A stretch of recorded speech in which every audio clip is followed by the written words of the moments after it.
안녕하세요. 한국생물공학회 내계태 바이오 화학 전문가 특강을 맡은 가톨릭대학교 생명공학과 주정찬입니다.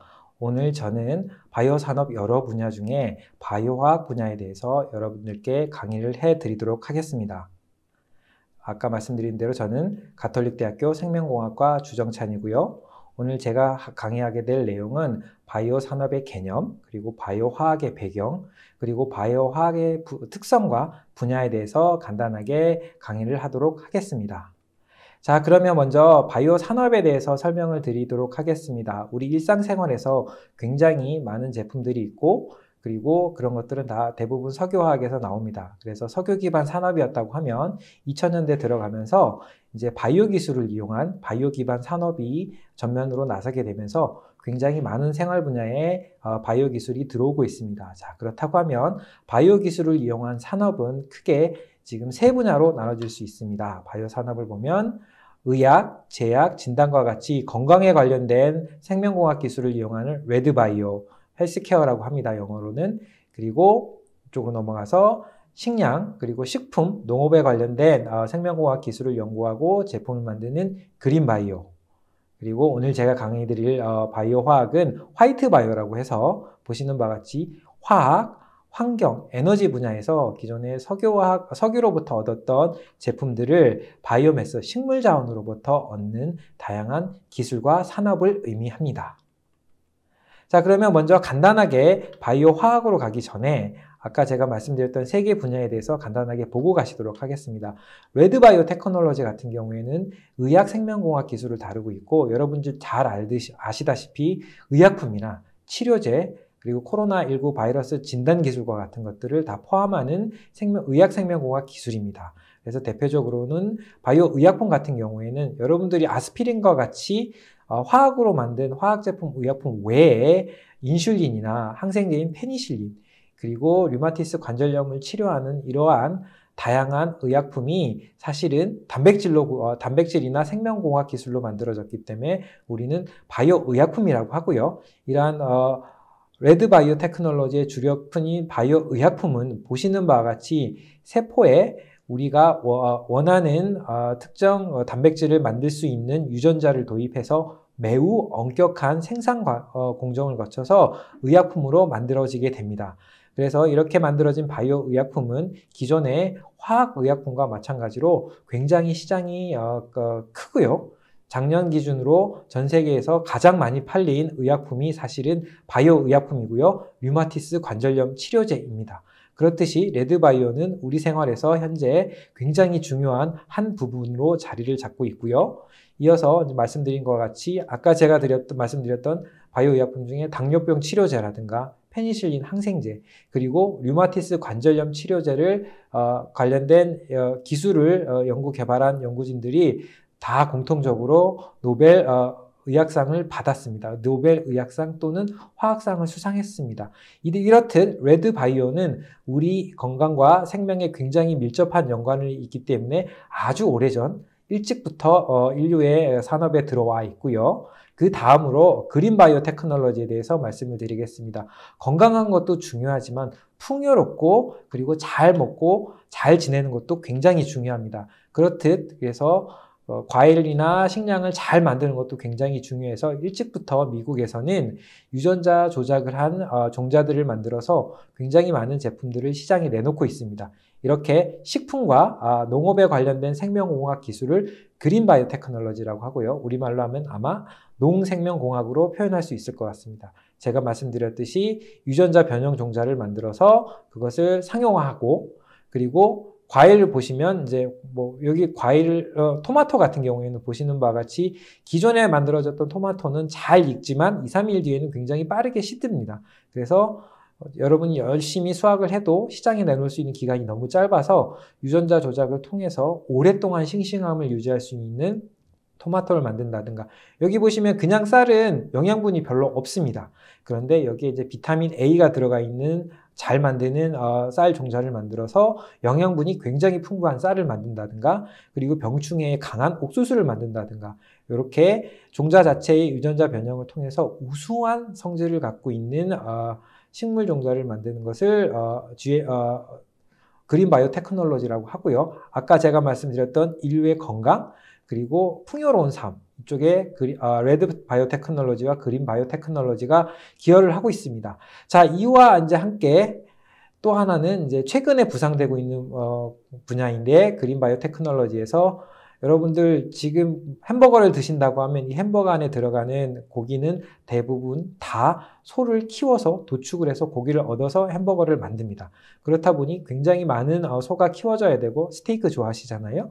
소가 키워져야 되는데 그린 바이오 테크놀로지에서 소에 있는 세포를 떼어다가 아까 의약품 만들듯이 소의 세포를 굉장히 잘 키워서 보시는 바와 같이 고기가 될 수 있는 세포를 만들어서 이것을 이렇게 고기처럼 만듭니다. 그러면 이 고기를 이용해서 햄버거를 만들 수 있게 되는 거죠.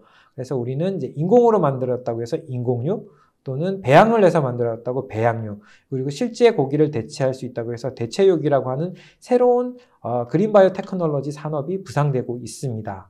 이렇게 식품과 농업에 관련된 굉장히 중요한 연구들이 현재 그린 바이오 테크놀로지에서 일어나고 있고 산업화가 진행되고 있습니다. 자, 그렇다고 하면 화이트 바이오 테크놀로지 또는 바이오 화학 그리고 인더스트리얼 바이오 테크놀로지라고 하는 산업 생명공학 기술은 앞에 두 개와는 비교했을 때 상대적으로 현재까지 그 중요도가 조금 떨어졌습니다. 왜냐하면 건강한데 굉장히 중요하거나 풍요롭게 먹거리를 찾는 것에 관계없이 기존에 석유에서 나오던 소재라든가 에너지 그리고 석유에서 왔던 문제점들을 처리하는 기술이 바이오 화학, 산업생명공학 기술인데 이것이 환경적인 요인이나 유가가 올라가고 그럴 때 굉장히 조금 중요하게 우리가 그동안 인식을 해왔었지만 본격적으로 석유화학 산업과 경쟁할 수 있을 정도로 굉장히 중요도가 부상되지는 않았습니다. 그러나 조금 이따가 제가 설명을 드리겠지만 바이오화학 배경에 최근 들어서 굉장히 기후변화라든가 여러 가지 산업적, 환경적 문제에 대한 대응 기술이 필요함에 따라서 화이트 바이오가 굉장히 중요하게 부상이 되어 있고요. 화이트 바이오는 그냥 간략하게 보시면 여기가 석유화학 단지입니다. 즉 우리가 중동에서 오일을 수입해 오죠. 그 오일을 갖고 와서 배에다가 기름을 갖고 와서 이렇게 이제 공장으로 갖고 가서 그 기름을 오일을 정유를 합니다. 그래서 뭐 자동차 연료라든가 아니면 플라스틱 그리고 비행기 연료 이런 것들 아스팔트 재료 같이 굉장히 다양한 우리 일상생활에서 쓰이고 있는 모든 재료들을 석유로부터 이렇게 분리정제를 해서 만들어서 사용하고 있습니다. 그렇다고 하면 이제 제가 본격적으로 말씀드릴 바이오 화학은 무엇이냐? 아까 그것이 기름으로부터 만들었다고 해서 석유 리파이너리, 석유로부터 연료와 화합물을 생산하는 기술이라고 하면 바이오 리파이너리라고 해서 식물자원, 우리 이것을 바이오매스라고 합니다. 보시는 바와 같이 나무 풀이죠.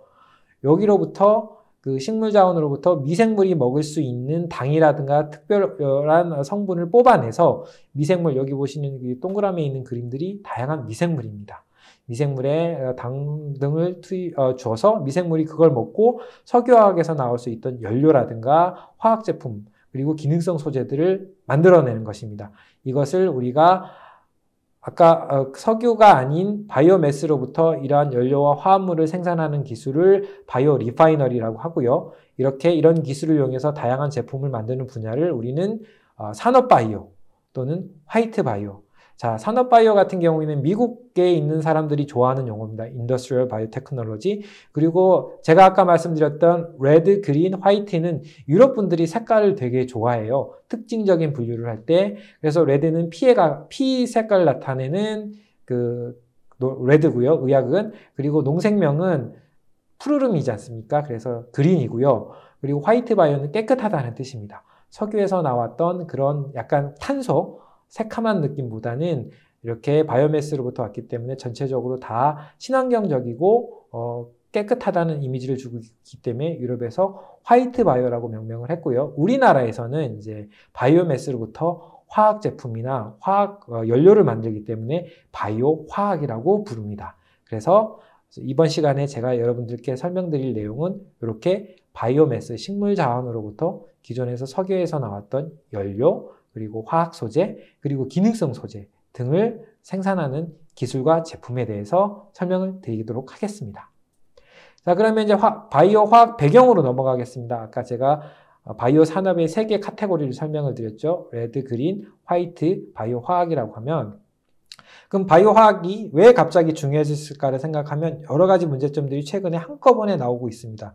기존에 석유 화학 산업은 별 문제가 없었어요. 우리 아까 말씀드린 대로 가솔린을 만들어서 자동차도 몰고, 그리고 플라스틱도 만들어서 여러분들 페트병에다가 물 담아서 쓰시고, 제가 입고 있는 옷도 플라스틱으로 만든 거, 석유화학에서 나온 폴리에스터라고 하는 섬유를 써서 만든 겁니다. 아무런 문제가 없었는데 최근에 이제 어떤 고민들이 생기기 시작했냐면, 이렇게 땅 속에 묻혀 있는 석유 자원을 꺼내게 되면 그것들이 사용되고 나면 마지막으로 돌아가는 것이 CO2와 같은 온실가스입니다.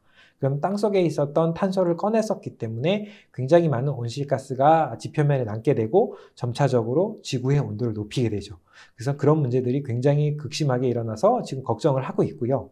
또 하나는 플라스틱 병이나 이런 것들 그전에는 쓰고 버렸으면 됐어요. 근데 지금 이제 어느 순간부터 여러분 텔레비전이나 매체를 보면은 플라스틱이 분해가 되지 않아서 그냥 바다로 넘어가고 그게 미세하게 쪼개져서 미세 플라스틱이 되고 물고기나 해양 생태계를 오염시켜서 인류에게 결국은 사람도 미세 플라스틱을 먹게 될 수밖에 없는 상황이 왔다고 하는 걱정이 생기는 거고요.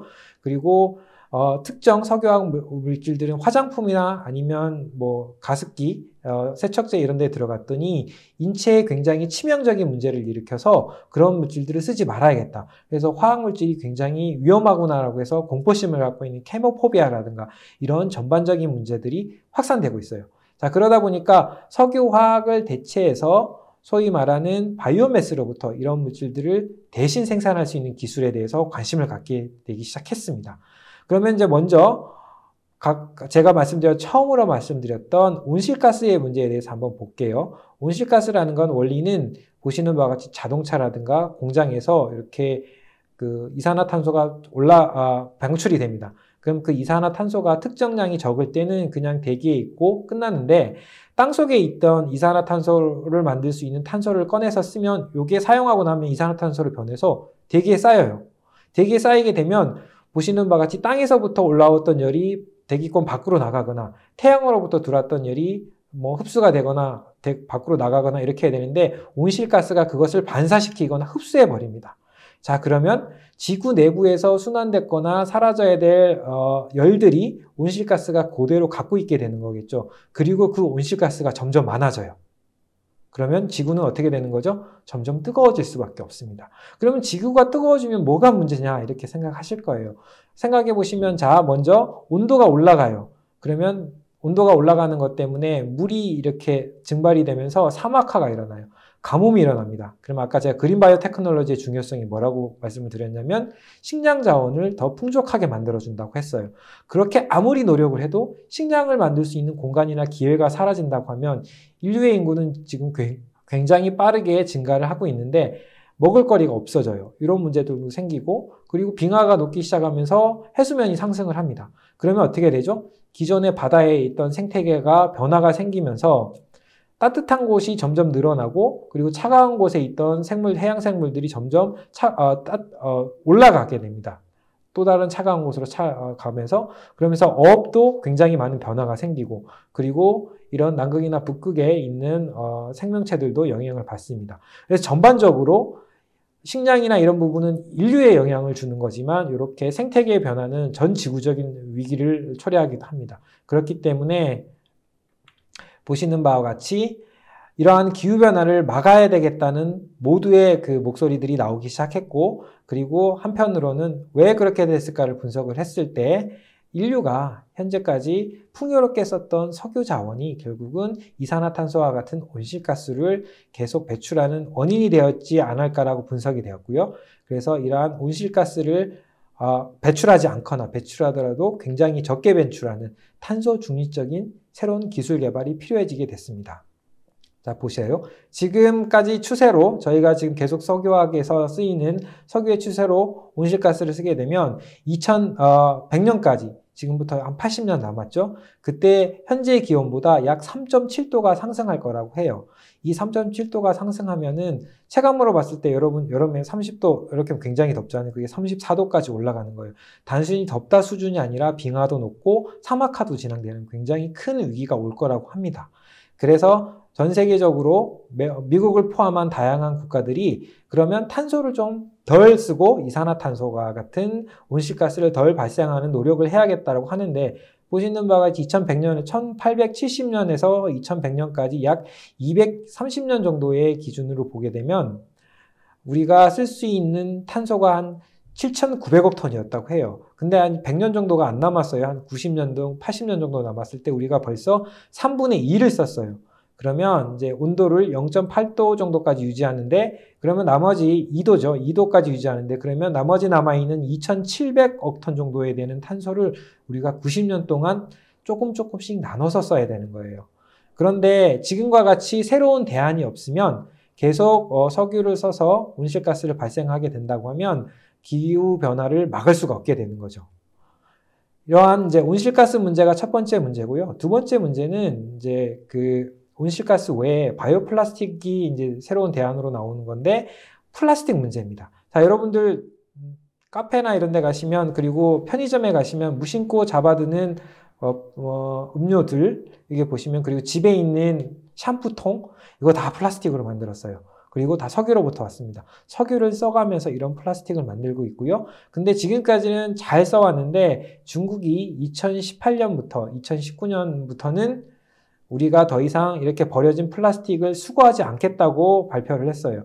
중국이 세계의 굴뚝이라고 해서 공장이라고 해서 굉장히 많은 제품도 만들지만 이렇게 버려진 플라스틱 제품들도 수거를 해서 재활용을 하는 굉장히 큰 역할을 하는 국가였거든요. 근데 중국도 경제가 발전하면서 환경 문제를 이제 뒤돌아보기 시작하면서 버려진 플라스틱을 더 이상 수거하지 않겠다고 했어요. 그러면 이제 플라스틱들이 전 세계적으로 갈 곳을 잃었고요. 그리고 작년부터 이제 코로나19가 발생을 하면서 그전에는 쓰지 말자고 했던 플라스틱을 건강상의 이유로 더 많이 쓰게 돼버렸어요. 그러면서 일회용 플라스틱도 이런 것들이 굉장히 여전히 카페에 가면 플라스틱 컵을 쓰시잖아요. 그런 것처럼 플라스틱 사용량을 줄일 수 없는 한계가 됐고요. 특히 우리나라 기준으로 보면 2025년이 되면 서울이나 수도권에서 발생하는 플라스틱들이 매립할 곳이 없어져요. 이런 식으로 점점 플라스틱 문제도 해양의 미세 플라스틱이 늘어나는 것뿐만 아니라 우리 일상생활에서도 굉장히 플라스틱 문제가 피부로 와 닿고 있죠. 그래서 분해되지 않는 플라스틱 외에 쓰고 나면 적절히 분해되는 새로운 생분해성 플라스틱에 대한 수요가 점점 늘어난다고 보시면 될 것 같아요. 자, 그러면 탄소 중립 문제, 미세 플라스틱 문제 이거 두 개만으로는 바이오 화학이라고 하는 새로운 분야가 산업이 획기적으로 올라오지 않습니다. 이슈가 부각되지 않습니다. 최근에 이제 기업의 사회적 책임이 확대되면서 보시는 바와 같이 예전에는 기업이 열심히 제품과 서비스를 제공을 하고 이윤을 추구했어요. 그래서 돈을 많이 벌면 그걸로 끝났다고 했는데 이제는 기업도 여러 소비자로부터 서비스를 제공해주고 제품을 제공해주고 돈을 벌기 때문에 사회적 책임을 잘 해야 된다고 의무를 부여받기 시작했어요. 그래서 ESG라고 최근에 이제 ESG 경영이 굉장히 중요해졌어요. 전 세계 모든 국가가. 그러면 ESG가 뭐냐면 환경을 보호해야 된다. 무작위적으로 기존에 있는 리소스를 써서 이윤을 추구하지 말고 환경을 보호하는 방법을 최대한 강구를 해야 된다. 그리고 그렇게 얻은 이유는 기업체 스스로의 이익을 위해서 남겨두지 말고 사회를 위해서 공헌을 해야 된다. 그래서 소셜의 S. 그리고 마지막으로 기업체를 운영할 때 사장님 단독으로 운영하지 말고 굉장히 투명하게 운영을 해서 윤리적으로도 아무런 문제가 없게 해줘야 된다라고 해서 이 ESG가 기업의 가치를 평가하고 미래 성장을 유지하는 데 굉장히 중요한 동력으로 현재 작용하고 있어요. 여기 보시면 국내 기업이나 해외 기업 여러분이 잘 알고 계시는 마이크로소프트나 테슬라, 애플들도 ESG에 굉장히 앞장서는 기업이고요. 우리나라 기업도 굉장히 많이 앞장서고 있습니다. 자, 그러면 그 안에서 보면 ESG가 굉장히 세계 분야인데 뭐가 제일 중요하냐 하면 이제 이렇게 기업인들이 모여있는 연합회에서 조사를 했더니 E가 제일 중요하다고 했어요. 전문가들이.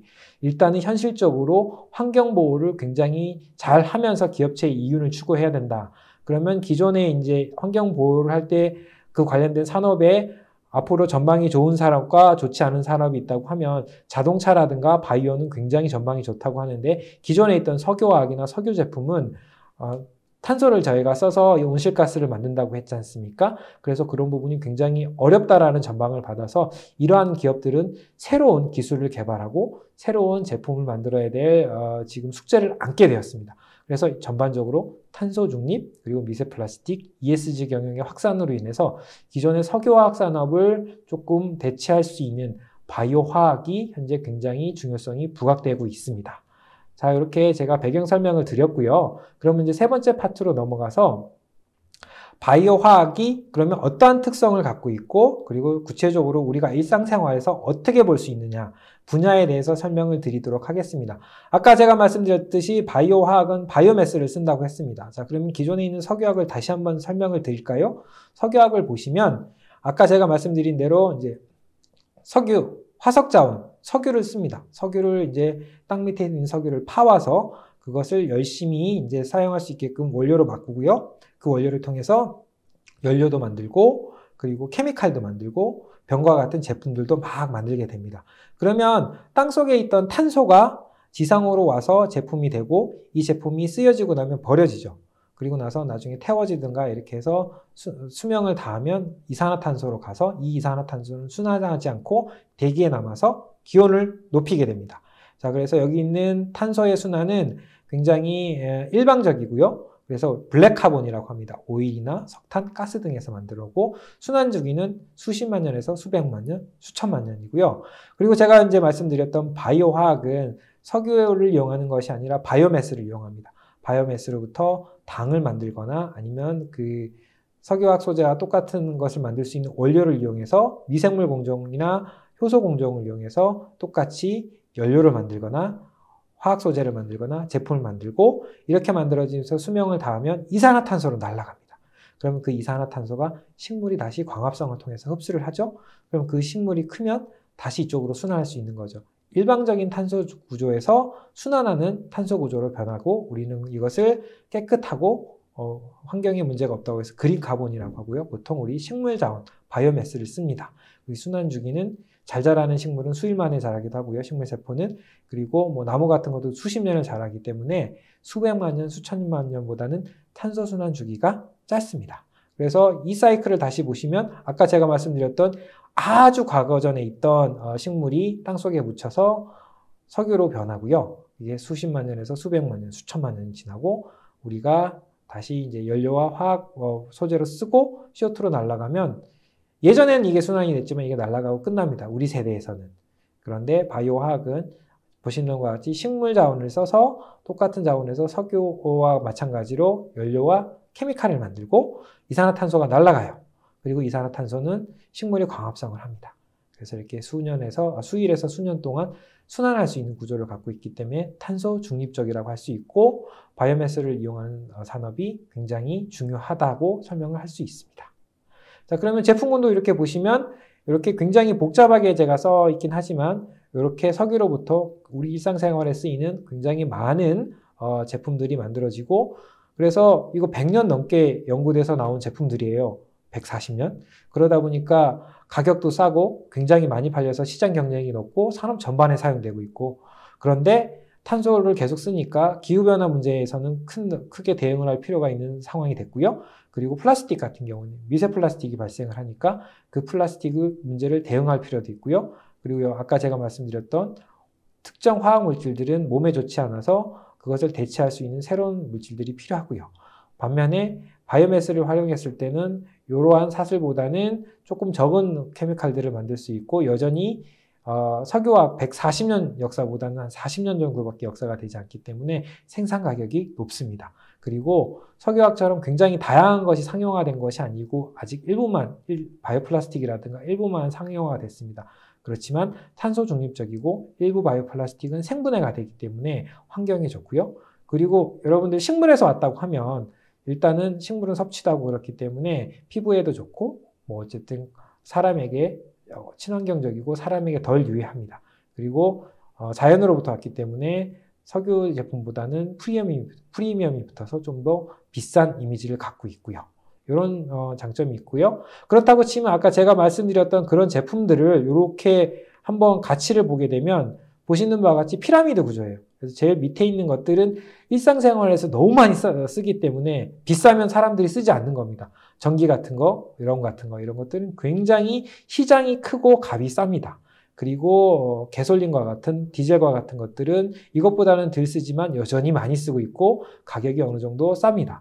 그리고 플라스틱이라든가 이제 뭐 식품 소재, 기능성 소재 같은 경우에는 이것보다 쓰이는 양이 적고 훨씬 더 비싸지고요. 마지막에 의료 소재라든가 화장품 소재 같은 경우에는 굉장히 앞에 있는 소재보다는 덜 쓰이긴 하지만 굉장히 고가입니다. 그래서 시장에서는 처음에 사이즈가 큰 제품부터 먼저 출시가 되는 거죠. 그리고 가격은 좀 적더라도 박리담회라고 해서 많이 팔아도 조금만 이윤이 나도 충분히 기업에서 할 수 있는 것들, 이렇게 연구가 시작이 되고요. 그래서 제가 말씀드렸던 뭐 바이오 연료나 바이오 플라스틱이 거기에 해당되는 거고, 이 과정을 지나면서 상용화가 되고, 그리고 일부 기업들이 이제 의약품이라든가 기능성 소재, 화장품 소재들을 바이오 기술로 만들기도 시작합니다. 그래서 이렇게 시장에 있는 석유화학에 있는 다양한 제품들을 원이 큰 거는 여기 밑에 있는 가격이 싸고 시장이 굉장히 큰 거고, 원이 작고, 그리고 화장품과 같이 일부만 들어가는 적은 시장 크기를 갖고 있는 것들은 이렇게 상위에 존재를 해서 현재는 밑에서부터 연구가 되고 있고 상용화가 되고 있지만 점차 미래로 갈 때는 위에 시장 규모는 작지만 굉장히 고가인 제품들도 바이오 화학이 만들 수 있고, 이것들이 보편화가 되면 현재 그 석유화학에서 갖고 있는 피라미드 구조를 똑같이 바이오 화학도 가질 수 있을 거라고 생각을 하고 있고, 잠재적으로 이러한 시장에 들어가기 위해서 연구자들과 기업들이 굉장히 많이 노력을 하고 있습니다. 자, 그러면 저렇게 아까 제가 제품군에 대해서 설명을 드렸는데, 그러면 바로 제품군이 나왔을 때 우리가 시장으로 들어갈 수 있는 것이 아니라 화학 공장처럼 그러한 제품을 만들 수 있는 바이오 화학 공장이 필요합니다. 여기에서 이제 그 공장마다 굉장히 큰 반응기가 있고요. 가장 중요한 반응기는 우리가 원하는 소재들을 생산할 수 있는 미생물을 키워서 그 안에서 우리가 식물 원료를 먹고 우리가 원하는 소재를 만드는 반응기가 필요하고요. 그 안에서 열심히 소재를 생산해 줄 수 있는 미생물 촉매가 필요합니다. 그 미생물 촉매를 잘 개발을 하고요. 그 안에 이제 들어가는 여러 가지 그 일꾼들, 효소들이 있거든요. 그래서 이렇게 효소와 미생물을 잘 개발하는 것이 실험실 수준에서 연구라고 하면 저를 포함해서 교수님들이 이런 연구를 하고요. 여기서 굉장히 좋은 기술을 개발하게 되면 기업체와 협력 연구를 해서 공정 연구를 하고, 이 공정 연구가 잘 무사히 끝나면 굉장히 큰 공장이 만들어지고 거기서부터 제품이 나오게 됩니다. 그래서 실험실에서부터 연구를 하고 성공적으로 연구가 완료가 되면 큰 공장에 가서 연구를 하고, 그래서 잘 만들어지고 값도 적절하다고 싶으면 시장에 제품이 나가는 거겠죠. 그러면 이런 과정을 거쳐서 시장에 제품이 나가서 석유화학 제품을 대체를 하고 있는 것들을 한번 보시겠습니다. 설명을 드리면 제일 먼저 설명드릴 게 바이오 연료예요. 아까 설명드렸던 피라미드에서 바이오 에너지를 빼고 이제 그 제일 밑단에 있는 사람들이 굉장히 많이 쓰는데 가격은 싸야 되는 그 바이오화학 제품인데, 바이오 연료 중에 가장 대표적인 것이 바이오 에탄올과 디젤이 있습니다. 자, 바이오 에탄올을 보시면 아까 제가 말씀드렸던 바이오매스로부터 당을 만들어요. 그럼 그 당을 가지고 먹고 에탄올이라고 하는 물질을 이렇게 당을 먹고 에탄올을 만들 수 있는 미생물, 요거가 아까 제가 말씀드렸던 효소 각각이 다 넘어가는 거고요. 그리고 그런 것을 열심히 생산하는 미생물이 이렇게 존재를 합니다. 그러면 바이오매스로부터 당을 먹고 에탄올을 만들게 되겠죠.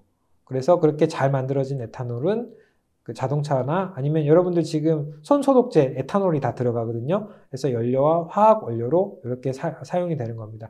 이 그 바이오화학 제품의 핵심은 에탄올을 생산할 수 있는 미생물을 잘 만드는 거죠.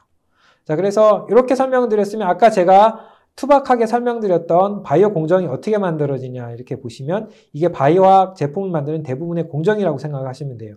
그래서 바이오매스라고는 식물 자원을 갖고 와서 그 식물 자원 중에 미생물이 잘 활용할 수 있는 원료 물질을 꺼냅니다.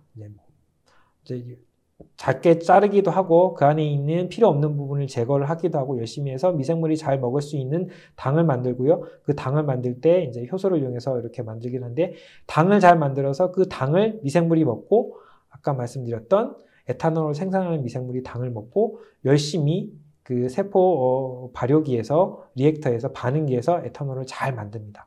이렇게 만들어진 에탄올은 굉장히 다양한 물질과 섞여 있기 때문에 에탄올만 이쁘게 분리정제를 해서 이렇게 분리정제 공정을 거치면 굉장히 깨끗한 에탄올만 있는 제품을 만들 수 있고 우리는 이것을 바이오매스로부터 미생물을 통해서 만들었기 때문에 바이오 에탄올이라고 하고요. 이렇게 만들어진 에탄올은 자동차에 들어가기도 하고 손소독제로 이용하기도 합니다. 그리고 또 하나는 이제 우리나라는 근데 안타깝게도 바이오 에탄올이 아직 공식적으로 사용되고 있잖아요. 자동차로 연료로. 그래서 주유소에 가서 여러분이 기름을 넣으실 때 가솔린, 휘발유가 있고 디젤이 있는데 저 에탄올은 휘발유에 섞어 쓸 수 있는 거고요. 브라질과 미국과 같은 국가에서는 에탄올을 휘발유에서 섞어서 쓸 수 있고 우리나라는 아직 섞어서 쓰고 있지 않습니다. 법적으로. 근데 법적으로 섞어서 쓸 수 있는 또 다른 바이오 연료가 바이오 디젤이에요. 식물로부터 식물유를 이렇게 추출을 해서 디젤 성분으로 전환을 해주고 그렇게 만들어진 디젤은 여러분들 디젤 차를 몰고 주유소에 가면 디젤을 넣을 때 그 안에 3%는 식물로부터 만들어진 디젤이 들어가 있어요. 그래서 한국에서는 자동차에서 디젤을 넣을 때 여러분이 100리터를 넣으면 그 안에 3리터는 식물로 만든 디젤이 들어가 있어요. 브라질에서는 법적으로 7%까지 넣게 돼 있어요. 이거는 법에서 무조건 이렇게 넣으라고 되어 있어요. 그래서 바이오 연료 쪽에서는 식물로부터 만든 에탄올이라든가 디젤들이 현재 사용이 되고 있다고 보시면 됩니다. 자, 그러면 이제 그 두 번째 이제 바이오 화학 제품으로 바이오 플라스틱에 대해서 설명을 드리겠습니다. 플라스틱 여러분들 잘 아시죠? 오늘 또 여러분들 많은 플라스틱을 만드셨을 건데요. 바이오 플라스틱은 바이오베스로부터 만들었거나 아니면 생분해가 되는 플라스틱이라고 정의를 하고 있습니다. 그럼 플라스틱이 플라스틱인데 바이오 플라스틱은 뭐지라고 여러분들이 생각하실 거예요. 그리고 왜 이게 특별할까 생각을 해보시면 자, 플라스틱을 정의할 때 우리가 바이오 플라스틱을 정의할 때 두 가지 관점에서 보셔야 돼요. 식물로부터 만들어졌나. 그래서 보시는 바와 같이 석유로 만들어질 수도 있고 식물로부터 만들어질 수도 있어요. 그리고 이렇게 만들어진 플라스틱이 미생물에 의해서 자연에서 분해가 될까 안 될까. 자, 그러면 석유로부터 만들었을까 바이오매스로부터 만들었을까. 그렇게 만들어진 것이 생분해가 될까 안 될까라고 하면 일반적인 모든 플라스틱을 그냥 우리가 알고 있을 때는 플라스틱이라고 하고 우리가 기존에 썼던 플라스틱을 특히 이쪽에 있는 석유 원료로부터 만들었고 생분해가 잘 안 되는 플라스틱을 그냥 우리가 알고 있는 일반적인 플라스틱이라고 하면 바이오 플라스틱은 석유로부터 만들지 않고 바이오매스로부터 만들었으면 분해가 되든 안 되든 바이오매스로부터 만들었으니까 바이오 플라스틱이라고 해요. 그래서 바이오매스로부터 만든 플라스틱을 바이오 기반 플라스틱이라고 하고 얘는 장점이 뭐냐? 석유로부터 만들어지지 않았기 때문에 이산화탄소, 온실가스를 저감하는 효과가 굉장히 좋아요. 그래서 온실가스를 저감하는 효과가 굉장히 좋아서 식물자원으로부터 만든 플라스틱을 바이오 기반 플라스틱이라고 하고요. 그런데 석유로부터 만들었지만 미생물이 분해를 해서 자연에 가면 생분해가 되는 플라스틱들이 있어요. 그렇게 분해가 돼서 물과 이산화탄소로 변하는 거죠. 이런 경우에도 석유로부터 만들었지만 우리가 분해가 된다고 해서 생분해성 플라스틱이라고 해요. 그럼 마지막으로 바이오매스로부터 만들었지만 또 생분해가 되는 플라스틱이 존재할 수 있어요. 이 또한 바이오 플라스틱이라고 해요. 그래서 우리 기준으로 치면 바이오 플라스틱이 뭘까요? 라고 물어보면 바이오매스로부터 만들어졌거나 아니면 생분해가 잘 되는 플라스틱을 우리는 바이오 플라스틱이라고 합니다. 그러면 바이오 플라스틱이 갖고 있는 장점 두 가지는 이산화탄소를 저감할 수 있는 효과가 있거나 미세 플라스틱과 같이 자연의 문제를 일으키는 기존의 플라스틱의 환경오염 문제를 해결하는 장점을 갖고 있는 거죠. 생분해성 플라스틱은.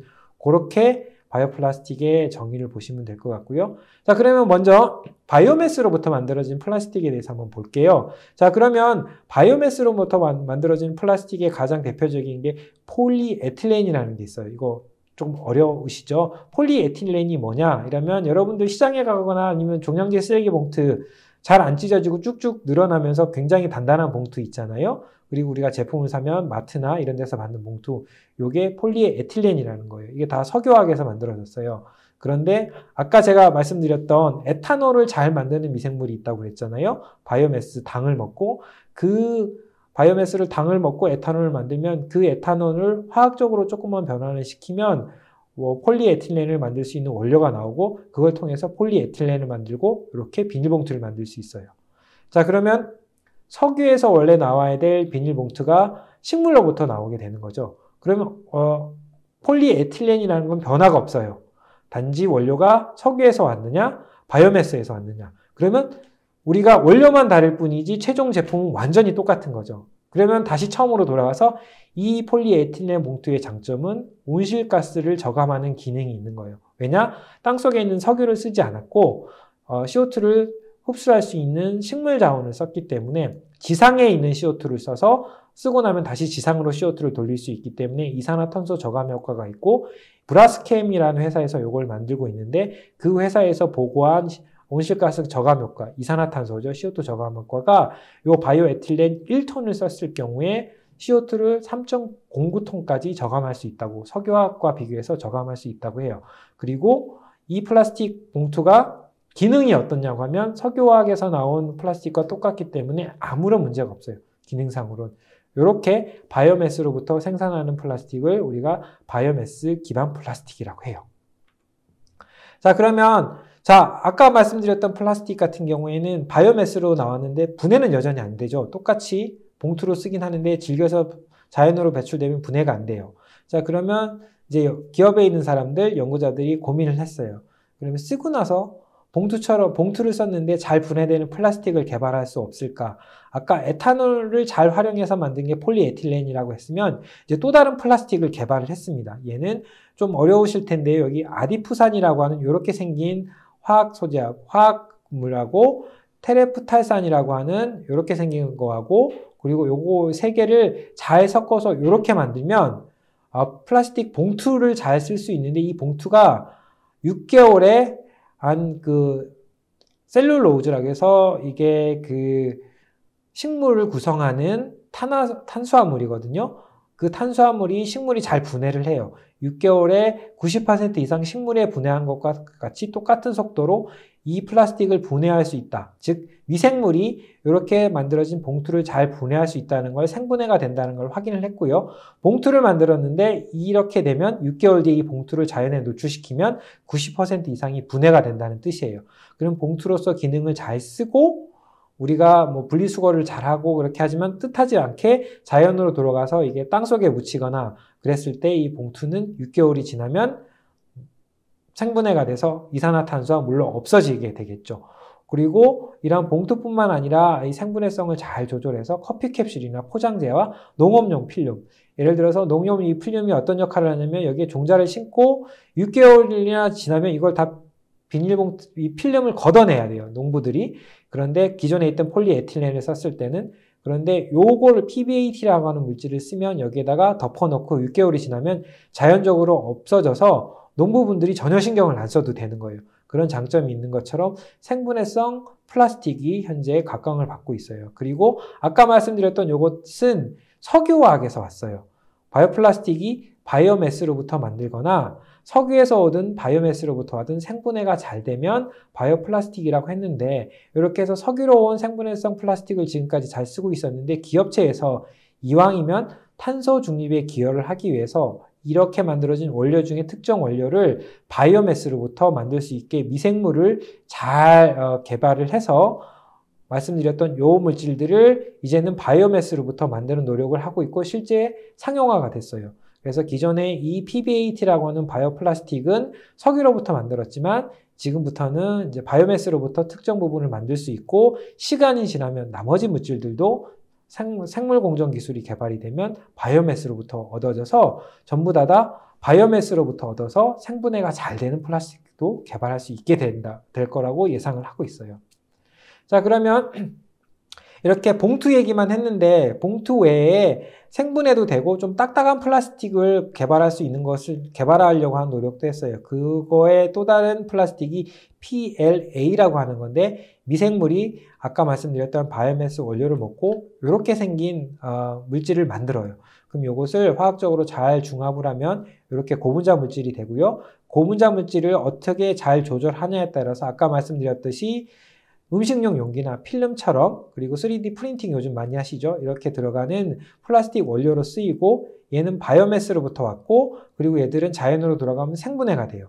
그래서 바이오매스로부터 나왔고 미생물이 분해할 수 있는 플라스틱으로 쓰기도 하고요. 그리고 이제 자꾸 생분해만 생각하다 보니까 봉투처럼 기계적 강도, 그러니까 뭐 딱딱하지 않아서 쓸 수 없는 생활용품들 있죠. 이렇게 포장재 말고 핸드폰 케이스, 그리고 휴대폰이나 아니면 노트북에 들어가는 플라스틱들, 자동차나 이렇게 들어가는 플라스틱들은 못 쓴다고 이렇게 알고 있어요. 기계적 강도가 약해서. 그래서 이렇게 만들어진 플라스틱을 생분해 용도로 쓰기도 하고, 봉투처럼. 그리고 조금 더 그 만드는 방법을 바꿔서 딱딱하게 만들고, 쓸 때는 생분해가 안 됐다가 특정 조건으로 넘어가서 우리가 수거를 해서 생분해를 시켰을 때는 생분해가 될 수 있게끔 제품을 개발해서 판매도 하고 있어요. 그래서 미국에 있는 네이처웍스라는 회사가 이걸 했고, 이게 현재 전 세계에서 가장 많이 팔리고 있는 바이오 플라스틱 소재고요. 이게 잘 팔리고 있으니까 너도 나도 기업체에서 보시는 바와 같이 후발주자들이 이제 이런 요 PLA라고 하는 플라스틱을 만들기 위해서 굉장히 많이 노력을 하고 있고, 전 세계적으로 이 시장은 점점 커질 거라고 보고 있습니다. 네. 아까 말씀드렸던 이런 바이오 플라스틱 제품들은 해외에 있는 굉장히 유명한 기업들에서 열심히 만들어서 연구를 해서 제품화를 한 거예요. 그럼 이제 우리나라 같은 경우에도 기업체들이 이제 바이오 플라스틱이 굉장히 중요한 산업의 한 분야가 됐다. 바이오학의 한 분야가 됐기 때문에 열심히 개발을 하고 있습니다. 이렇게 보시는 굉장히 국내에 있는 큰 회사들이 보시는 바와 같이 석유계 플라스틱처럼 굉장히 질기고 탄탄하면서 생분해가 잘 되는 바이오매스로부터 만들어진 플라스틱을 개발하고 있고요. 그리고 토양에서 생분해뿐만 아니라 바다에는 미생물이 별로 없어서 생분해성 플라스틱이 바다로 갔을 때에도 분해가 잘 될 거냐고 생각하면 잘 되지 않아요. 그런데 바다에서도 해양에서도 굉장히 생분해가 잘 되는 플라스틱들을 국내 기업들이 개발을 열심히 하고 있어요. 그래서 아까 제가 말씀드렸던 그런 실험 수준에서 연구 개발이 완료가 되고, 이제 파일럿, 공정 수준에서 연구 개발이 성공적으로 되고, 석유화학 제품과 경쟁을 했을 때 경제성, 즉 가격이 비싸지 않으면 시장에 나와서 새로운 바이오 플라스틱 제품도 우리나라 기업들이 만들 수 있을 거라고 생각을 하고 있습니다. 자, 그러면 지금까지는 플라스틱 얘기를 했고요. 바이오매스로부터 꼭 뭐 바이오 연료나 플라스틱만 만드는 게 아니라 아까 제가 말씀드렸던 피라미드의 위에 있는 굉장히 비싼 제품들도 만들 수가 있어요. 예를 들어서 이제 듀폰이라고 하는 굉장히 세계적인 기업이 이 물질을 만들었는데, 이게 원래는 여러분들이 입고 있는 폴리에스터, 그 합성 섬유를 대체할 원료로 만들어서 바이오매스 섬유로 만들었는데, 이 물질이 그 기존에 있는 화장품에 들어가는 보습제보다 훨씬 더 기능이 좋은 것을 발견하게 됐어요. 그래서 그 기존에 있는 보습 효과라든가 자극성을 석유화학에서 나온 물질과 비교했을 때 굉장히 피부에도 좋고 보습 효과가 좋아서 바이오매스로 만들었지만 석유화학 원료보다 월등하기 때문에 화장품 보습제로 만들어서 이렇게 제품을 만들어서 판매를 하고 있고요. 이렇게 아까 피라미드 하위단에 있는 것보다 훨씬 더 비싼 제품에 들어갔기 때문에 똑같은 원료라고 해도 굉장히 비싸게 팔 수 있는 거죠. 그러면 우리나라 기업도 똑같은 연구를 했어요. 플라스틱만 연구하는 것이 아니라 아까 말씀드렸던 화장품에 들어가는 이러한 그 보습제 물질을 미생물로부터 생산하는 기술을 개발을 했어요. 이렇게 국내에서 기업이 개발을 했고, 이 물질을 화장품에 테스트를 해서 굉장히 좋은 효과를 봐서 기존의 석유화학에서 나왔던 보습제보다 훨씬 더 피부를 촉촉하게 만드는 것을 확인을 했고, 그래서 화장품 보습제로 판매를 시작을 했고요. 국내에서만 아니라 해외에서도 굉장히 반응이 좋아서 해외 판매를 위해서 굉장히 중요한 인증 마크들을 받아서 해외 시장을 개척을 하고 있다고 합니다. 그래서 지금 말씀드렸던 기능성 소재들은 아까 말씀드렸던 바이오 연료나 아니면 바이오 플라스틱보다 훨씬 더 비싸게 팔릴 수 있는 소재고요. 그리고 마지막으로 이제 화장품 외에 의약품 원료를 만들 수 있어요. 보시는 바와 같이 말라리아 원료라고 하는 알티미신이라고 하는 물질이 있는데, 말라리아 치료제 원료예요. 예전에는 식물로부터 이걸 추출하고 화학 합성을 했는데, 생물공학 기술을 이용해서 미생물에다가 이것을 합성하는 유전자를 다 집어넣었어요. 아까 제가 효소와 유전자를 잘 넣고 미생물을 잘 개량을 하면 이 물질을 만들 수 있게 되는 거죠. 그러면 우리가 식물을 엄청나게 키우거나 아니면 화학 공장을 엄청나게 세워서 이러한 물질을 만드는 것이 아니라 미생물에게 당을 주고 그 미생물이 당을 먹고 이러한 물질을 만들 수 있게 되는 거고, 이것은 의약품 물질이기 때문에 굉장히 고가입니다. 마찬가지로 우리가 병원에서 굉장히 몸이 아플 때 먹는 진통제가 있어요. 이게 이제 양기비율의 진통제인데 이것을 보통은 추출을 하거나 화학 합성을 하는데 아까 말씀드렸던 것처럼 똑같이 이것을 합성하는 유전자를 미생물에 집어넣어서 미생물이 당을 먹고 이렇게 고가의 의약품 전구체를 만들 수 있게 되는 거예요. 지금 말씀드렸던 굉장히 고가의 기능성 소재는 현재 실험실에서 연구 개발을 하고 있고 이제 공장 수준으로 가는 연구를 열심히 기업체와 하고 있어서 아까 말씀드렸던 단순히 저가의 바이오 화학 제품을 만드는 것이 아니라 5년, 10년 뒤에는 굉장히 비싼 고가의 물질도 미생물을 이용해서 만들 수 있다고 예상을 하고 있고요. 그리고 이제 이렇게 써있던 플라스틱 문제를 우리가 단순히 생분해가 되거나 아니면 이제 바이오매스로부터 플라스틱을 만드는 것이 끝나는 것이 아니라 지금까지 만들었던 플라스틱 대부분이 버려집니다. 그래서 이렇게 버려진 플라스틱들이 환경에 노출돼서 문제가 된다고 하면 최근에는 그러한 플라스틱들을 생물학적으로 분해를 해서 다시 활용할 수 있는 기술에 대한 연구 개발이 굉장히 활발하게 일어났어요. 그래서 예를 들어서 PET병을 미생물을 이용해서 분해를 하고 다시 단량체가 돌아가면 이 단량체를 중합해서 다시 PET병으로 바꾸는 거죠. 이런 연구를 하고 있습니다. 그래서 자연계에서 발견된 효소는 굉장히 그 기능이 낮습니다. 그런데 인위적으로 열심히 기업체가 연구해서 굉장히 분해를 잘하는 효소를 만들고 그 분해를 잘하는 효소를 이용해서 여러 가지 플라스틱이 섞여 있어도 PET를 잘 분해하는 공정기술을 개발을 합니다. 그렇게 해서 개발한 공정기술을 실험실에서 그리고 공장에서 연구를 하고 있고요. 당연히 새로운 기술이고 PET를 잘 활용할 수 있는 기술이기 때문에 여러 기업체들이 같이 공동 연구를 해서 상용화를 위한 노력을 하고 있고 5년 뒤에, 2025년이니까 4년 뒤에는 아마 기존의 플라스틱, PET를 사용했던 플라스틱 병들 아니면 화장품 케이스들이 지금처럼 미생물을 이용해서 분해한 재활용된 플라스틱 병들을 사용할 수 있지 않을까라고 생각을 하고 있습니다. 이것처럼 환경적인 문제도 바이오학 기술을 통해서 해결할 수 있고요. 그리고 마지막으로 온실가스입니다. 지금까지는 온실가스를 저감한다고 들쓰게끔 해서 바이오화학 기술을 위해서 바이오화학 제품을 만들었다고 하면 최근에 하고 있는 연구는 보시는 바와 같이 메탄이나 CO2를 온실가스를 미생물이 직접 먹어서 이 온실가스로부터 바이오 연료나 바이오 제품을 만드는 그런 활발한 연구를 하고 있습니다. 기존에 이런 온실가스를 쓸 수 있는 기술을 미생물을 잘 개발을 하면 기존에 아까 제가 말씀드렸던 바이오 플라스틱이나 바이오 연료를 만들 수 있는 기술은 어느 정도 미생물이 있기 때문에 두 가지 기술을 합치면 온실가스로부터 우리가 원하는 화학 원료나 연료를 잘 만들 수 있을 거라고 생각을 하고 있고 굉장히 많은 연구자들이 현재 이 연구를 하고 있습니다. 이 부분도 바이오 화학 기술 중에 하나고 굉장히 어렵지만 전도 유망한 분야라고 보시면 됩니다. 자, 마지막으로 탄소 순환 관점에서 제가 설명드렸던 바이오 화학 분야에 대한 설명을 마무리를 지으면 바이오 플라스틱 관점에서 보면 현재 가장 중요한 바이오 화학 산업 분야이고 기술 분야입니다. 기존에 석유로부터 플라스틱을 만들어서 잘 사용하고 그냥 버려진다고 하면 제가 말씀드렸던 바이오 화학을 이용한 바이오 플라스틱은 식물자원으로부터 당을 만들어서 미생물이 바이오 플라스틱 원료를 만들어서 저희가 바이오 플라스틱을 쓰고요.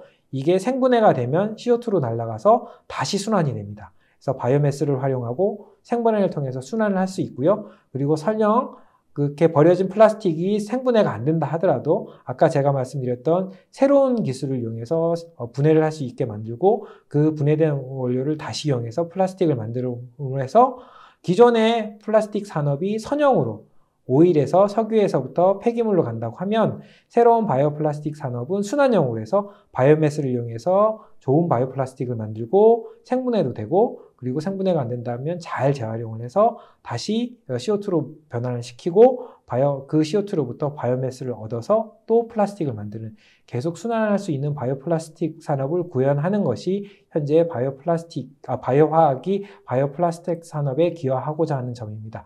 자, 그래서 학생 여러분들도 지금은 우리가 연구 개발을 열심히 하고 있지만 5년 뒤, 10년 뒤 미래에는 제가 말씀드렸던 이런 것들이 산업화가 돼서 여러분들이 쓰고 버리는 플라스틱이나 다른 것들이 자연으로 돌아가고 다시 바이오매스로 이용해서 또 플라스틱을 만들 수 있는 끊임없이 순환할 수 있는 탄소 순환 산업이 만들어질 거라고 예상을 하고요. 학생 여러분들이나 저처럼 그 분야에 있는 사람들이 열심히 관심을 가져주고 열심히 연구를 해야 될 것 같습니다. 자, 그러면 제 특강은 이것으로 마치도록 하겠습니다.